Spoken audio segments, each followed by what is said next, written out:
Hi, I'm Zevi Hamburger. I'm an anesthesiologist at Mount Sinai. I recovered from coronavirus about 4 or 5 weeks ago, and I've been working at Mount Sinai on the front lines, treating patients and trying to support our staff as we fight the pandemic. Right now, I'm on my way to donate plasma right before I go back into work to continue the fight. So I'm here in the New York Blood Center. I'm donating convalescent plasma. So what that means is that this machine is taking blood out of my arm, taking the plasma, which is the fluid component of the blood, out, and then replacing and giving me back my red blood cells and my platelets and other components of blood. So the way this works is by separating the components, they can harvest just the plasma component, you can see up here, which is hopefully rich in antibodies. This is something called passive immunity. So if we give this plasma to someone who's acutely infected with coronavirus, the antibodies that are in the plasma for me can hopefully start attacking the virus while the person themselves start mounting their own immune response, their own antibody response. So I'm just about done donating the plasma. The machine is just giving me back some fluid. Um, it's really incredible to have this opportunity to donate. In our ICU, in our pop-up ICU, we actually were able to give units of convalescent plasma, of this antibody-rich plasma, to one of our patients. And whether it was that or something else, he didn't end up needing to get a breathing tube, didn't end up needing to go on a ventilator, and ended up going home. So I just finished donating plasma and now I'm heading back to work. I just wanted to give you a little bit of background about me. So I'm an obstetrical anesthesiologist, which means that 50% of my time I spend in the general operating rooms and 50% of my time I spend on labor and delivery, where I administer epidurals for pain relief for people having babies, and I take care of women who are having cesarean sections, and I end up co-managing with the obstetricians and the nurses pregnant women who are sick. When I came back after having coronavirus myself, my role ended up changing drastically. We're just walking into work now.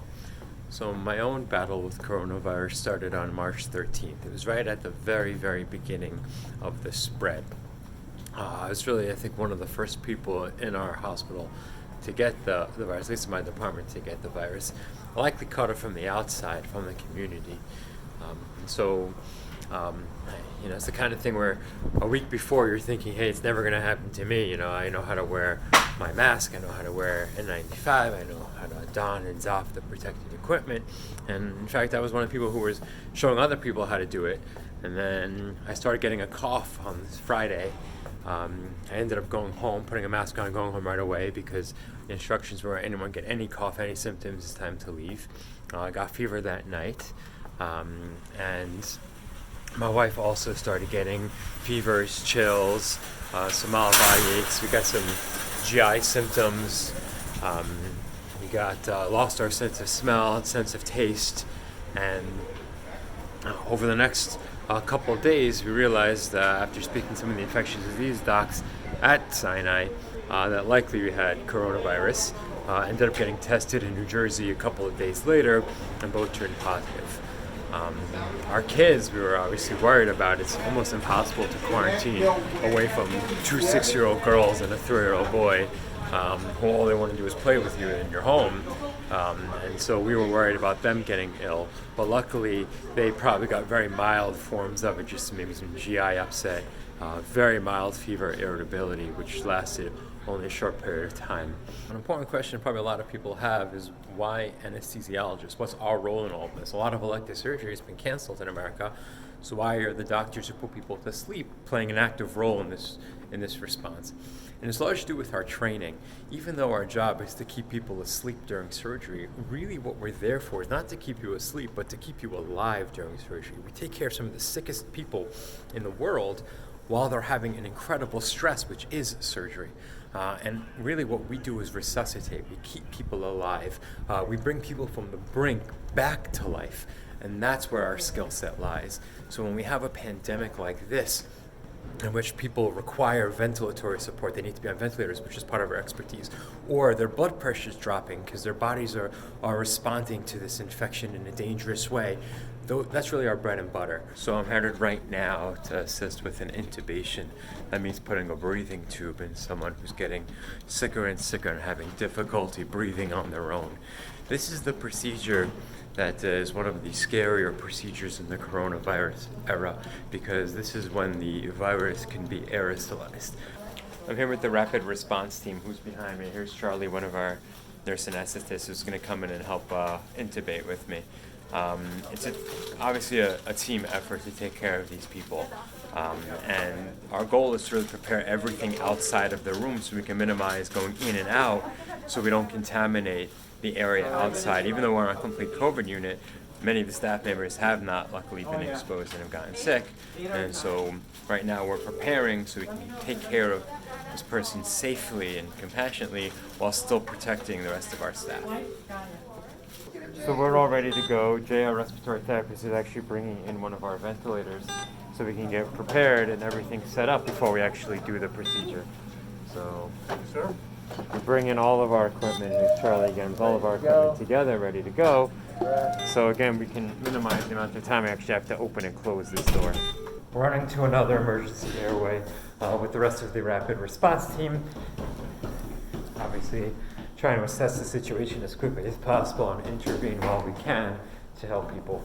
It seems pretty busy today, but the whole point of the rapid response team is to support all the other physicians in the hospital who are taking care of patients and make sure that we can get the proper people to help when help is needed. So it's a dynamic staffing model, which really, really improves outcomes. And I've seen it just by joining them for a couple of weeks, the incredible work that they do every single day. So this is one of our ICU teams. It's run by Koichi, one of our anesthesiologists. Say hello, everyone. Working hard, taking care of the COVID patients. So Matt and I are on our way now to an ICU to help back up some of our ENTs manage a very difficult airway situation. So it's a whole team here trying to help and figure out what's going on. Hey, I'm here in one of our ICUs. I'm joined with Shinobu, one of our cardiothoracic surgeons. We're actually working together to manage a difficult airway situation. That means when there's difficulty putting breathing tubes in, or tracheostomies, which are breathing tubes in the neck instead of through the mouth, working together as a team to try and get the best outcome for our patients. Obviously, all critical care is a team sport, but especially now more than ever is a lot of communication that's needed and really planning for all of our patients. So I'm running to another intubation. This is my fifth of the day, actually. It's just about 2:30 in the afternoon. I joined the rapid response team originally because I was hoping, since I had the virus myself, I'd have some modicum of immunity. And since intubation is a higher risk procedure and it's something that as anesthesiologists is really part of our specialty, I was hoping that if I could kind of get in the way, we can prevent some transmission to some of the other staff members and colleagues. I've been intubating patients working on units for about 4 weeks now, and luckily I have not got reinfected. I have no new symptoms. I've swabbed negative. So again, just hopeful that there's some sort of immunity that we can develop to protect our staff, but also so we can take good care of patients without this fear. So one of the biggest take-home points I've learned from this pandemic, from this crisis, is our team is made up of nurses, of respiratory therapists, of ICU doctors, emergency room doctors, anesthesiologists, nurse anesthetists, everyone. Even though we all come from different areas and probably would never have crossed each other besides for this pandemic, we're all on one team. We're all on Team Sinai. We're all on Team Humankind against this fight. And when we're done with this crisis, when we've won, it's going to be really incredible to work in a place like this where we're all going to know each other, we're all going to remain friends, and we're all going to work together. And the only people who are going to benefit from that are our future patients. So I have a lot of hope. I think that this is going to make us come out a lot stronger, and I really look forward to what the future brings. So I'm leaving the hospital after a long day of intubations, helping out with the rapid response team. When I'm leaving, I kind of feel very lucky. I'm someone who had it and recovered from it, so I can go home and see my family and spend time with my family, because we all likely had it and never have some semblance of normalcy. Many of my colleagues, most of my colleagues who didn't yet get infected, they're still here on the front lines doing the same thing I am.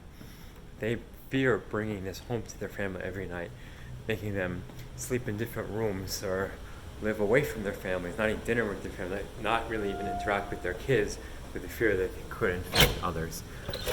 So I definitely count myself as one of the lucky ones that I've had it already and recovered. But this is really the stress that healthcare workers have right now. It's not just getting themselves sick, but spreading it. Just going back to the ICU, one of the COVID units, to check on one of the patients that I took care of, helped him put the breathing tube in with the rapid response team. He's actually sharing a room with one of the patients who was in our pop-up ICU that we ended up luckily shutting down as the other ICUs came online. It's really kind of crazy how sick this virus makes people, and it's because there's no visitors here. We end up taking the role of not just people as doctors, but also the representatives speaking to their families, trying to connect loved ones with each other. My first day in our pop-up ICU, I had to have a conversation with the patient and her son about what she wanted done for her, what kind of extreme measures we can do to keep her alive. And I had to be part of the conversation and help lead the conversation. And towards the end, one of the important things that we had to do was make sure that they could actually say goodbye to each other, because this disease is so dangerous, and if you have other comorbidities, the odds of coming back from it when you're already so sick is not so high.